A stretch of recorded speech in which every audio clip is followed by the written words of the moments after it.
아, 문 좀 열까요? 앞에는 마스크 있잖아요. 나는 마스크도 없고.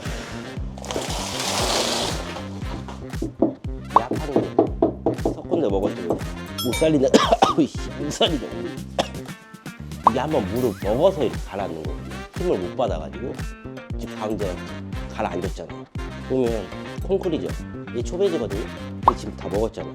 벌써 곰팡이 먹었다는 뜻이에요. 이게 낙찰을 1억대에 받으셨거든요. 그리고 여기 시세는 1억 5천에서 1억 6천이었어요. 곰팡이가 아니었다면 최하 3,500에서 많이 남으면 4천까지도 남을 수 있었던 물건입니다. 그러면 이 물건을 팔아도 남나요?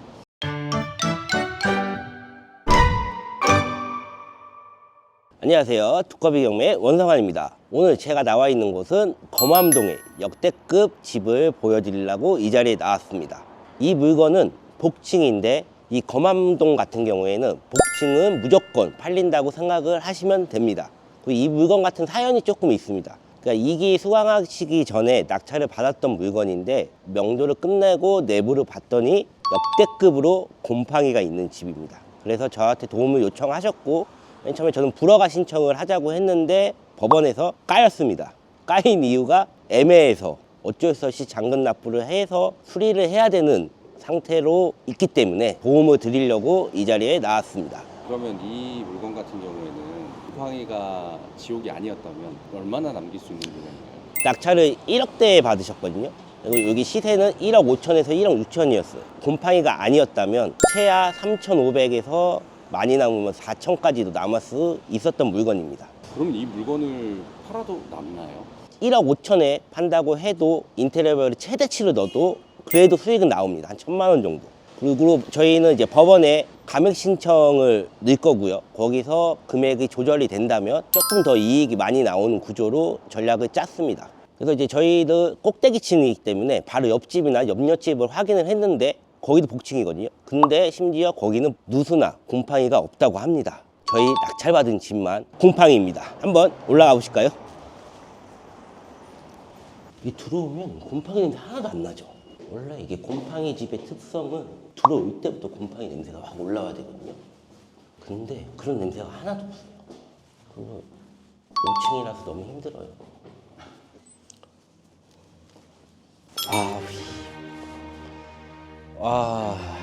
진짜 사진으로만 봤는데 실제로는 문 좀 열까요? 앞에는 마스크 있잖아요. 나는 마스크도 없고. 일단 좀 둘러볼까요? 이 천장에 지금 가라앉은 거는 이게 한번 물을 먹어서 이렇게 가라앉는 거거든요. 힘을 못 받아가지고 지금 가운데가 푹 가라앉았잖아요. 이 분명히 누수가 터졌던 것 같은데. 물 떨어지지 말라고 이걸 지금 방수 재질이거든요, 얘가. 이거를 임시로 붙여놓은 것 같아요, 이렇게.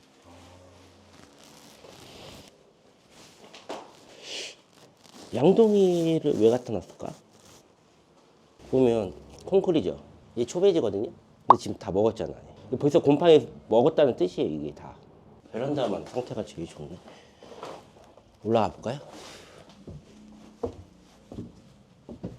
여기는 또 천장이 괜찮잖아. 그러니까 구조는 진짜 잘 나왔어요. 해도 잘 들고. 근데 여기는 곰팡이 먹은 게 없단 말이죠.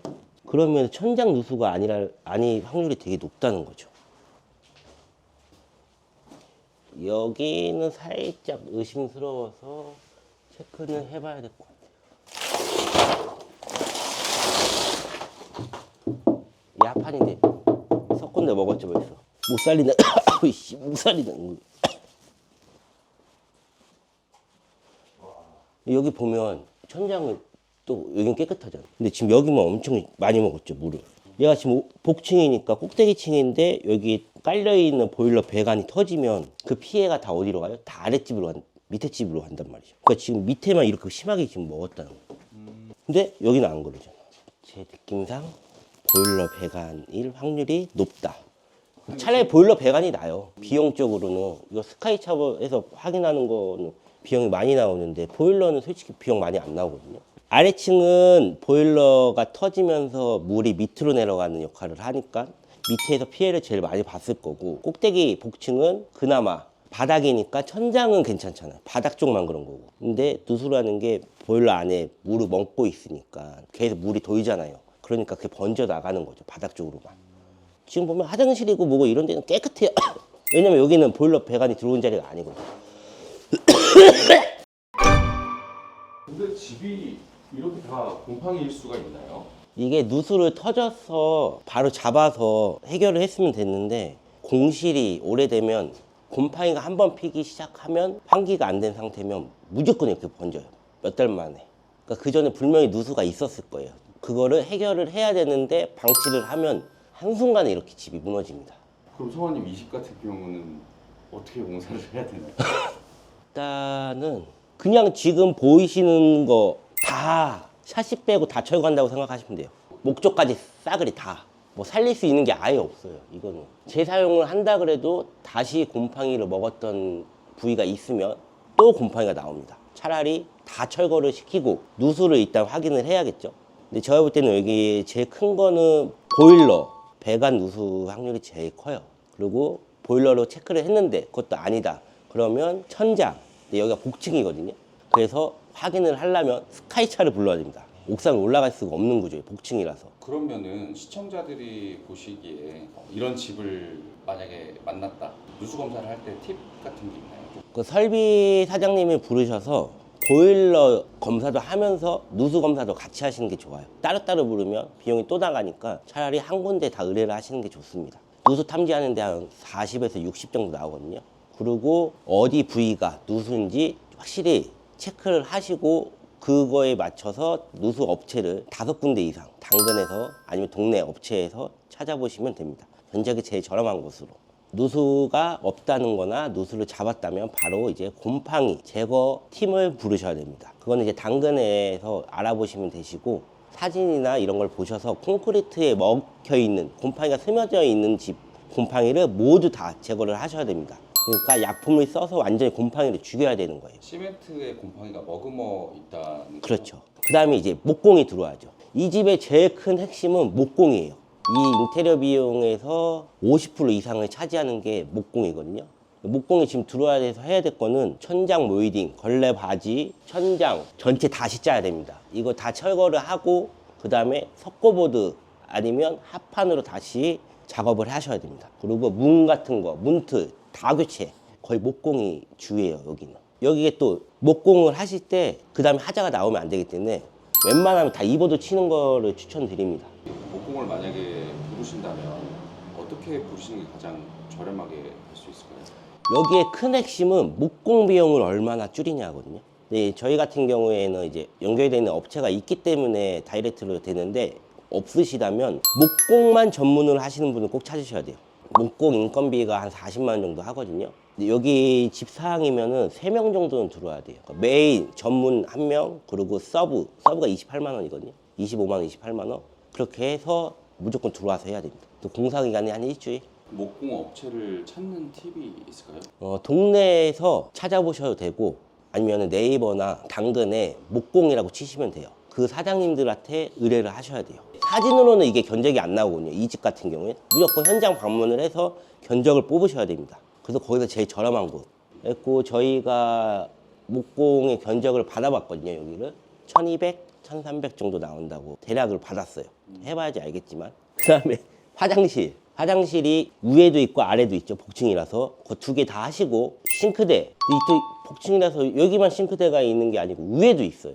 그 싱크대 2개 설치해야 됩니다. 그 다음에 도배, 장판, 그리고 전기, 그리고 입주 청소 이렇게 마무리. 그럼 지금 화장실 상태는 어떤가요? 화장실은 살리면 살릴 수는 있어요. 비용 아끼려면 이 정도면. 근데 저는 어차피 할 거면 차라리 다 갈아 엎는 게 낫지 않나. 화장실 타일을 많이 궁금해 하시잖아요. 이게 네. 주실 수 있는 팁이 있을까요? 타일만 붙이는 전문가를 부르세요. 타일 인건비가 한 35? 이 정도 하거든요. 그런 사람을 붙여서 그냥 타일만 붙이고 나머지 변기랑 수전이랑 안 쳐야 될 거 아니에요. 이거를 이제 이것만 전문으로 하는 사람 하루면 끝나거든요. 그걸 불러서 하시면 됩니다. 변기 수전도 용타일에서 다 구매를 해놓고 네. 제일 궁금해하실 것 같은 게 용타일에서 직접 구매를 하실 때 몇 개를 사야 되지 몇 박스를 사야 되지 이게 진짜 궁금하거든요. 간단해요. 그냥 계산하지 말고 이 타일 개수 세시면 돼요. 네, 바닥도 몇 개 들어가는지. 벽타이 같은 경우에 2박스에서 3박스 정도 추가시키면 돼요. 바닥은 1박스에서 2박스 정도 추가시키면 되고. 개수 말씀하시면 거기 이모님들이 다 준비해줘요. 이 정도 타일이면 본드가 몇 개 들어가고 앞차기 몇 개 들어가고 이걸 다 설명해 주거든요. 그냥 그대로 받아서 오시면 돼요. 집이 모양이나 이런 거는 구조는 잘 나왔어요. 뻥뷰에다가 근데 좀 안 좋은 거는 5층인데 엘베가 없다. 그게 제일 안 좋죠. 이 물건 같은 경우는 지금 업체 견적을 얼마나 받았나요? 그러니까 일반 인테리어 팀이 들어왔을 때는 3,500에서 4,000 정도 나왔어요. 전체 다 하는 걸로. 그렇게 하면 남는 게 없어요. 근데 저희 팀이 들어왔을 때 2,500에서 많이 나오면 3,000. 그럼 이제 1,000만 원을 남길 수 있는 물건으로 1,000만 원이라도 남으니까 그냥 하자고 하더라고요. 그래서 알겠다 했죠. 솔직히 이런 집은 불허가를 받아줘야 됩니다. 이게 애매하면 어떻게 더 심해야 되는지. 옛날 같은 경우에는 불허가를 잘 받아줬어요. 근데 이제 점점 시간이 지나면서 불허가 받기가 더 어려워진 겁니다. 여기에 전략은 수익이 나니까 인테리어를 하는 건데, 만약에 여러분들이 이런 집을 받는다면 수익이 안 나오면 차라리 미납하시는 게 건강상 좋습니다. 그래도 수익화를 하고 싶다면 제가 아까 말씀드렸던 그 순서, 철거, 누수 검사, 곰팡이 제거, 그 다음에 목공, 그 다음에 화장실 싱크대, 전기, 도배, 장판, 이 순서만 지켜서 진행을 하시면 다른 인테리어 업체에 맡기는 것보다 훨씬 저렴하게 할 수 있습니다. 그리고 비용을 아끼고 싶으면 자재를 구매하셔서 가지고 설치하시는 분만 따로 부르시면 인건비도 반 이상 줄일 수 있습니다. 제일 큰 거는 인테리어 한 군데 의뢰를 하시면 시공팀 들어올 때마다 중간 마진이 붙습니다. 그렇기 때문에 인건비가 확 늘어나는 구조가 나오는 거예요. 그래서 딴 데도 무조건 비싸게 나올 수밖에 없습니다. 그러니까 우리는 더 저렴하게 하려면 조금 우리의 노동이 들어가지만 따로따로 섭외를 하셔서 신경을 조금만 쓰시면 1,000만 원 벌게 2,000만 원을 벌 수 있는 구조가 나오는 겁니다. 이 물건은 이제 공사가 끝나고 매도를 하게 되면 그때 어떻게 변했는지 다시 한번 촬영해서 보여드리고 하겠습니다. 더 많은 정보를 알고 싶다면 두꺼비 경매 구독과 좋아요, 알림 설정 부탁드립니다. 감사합니다.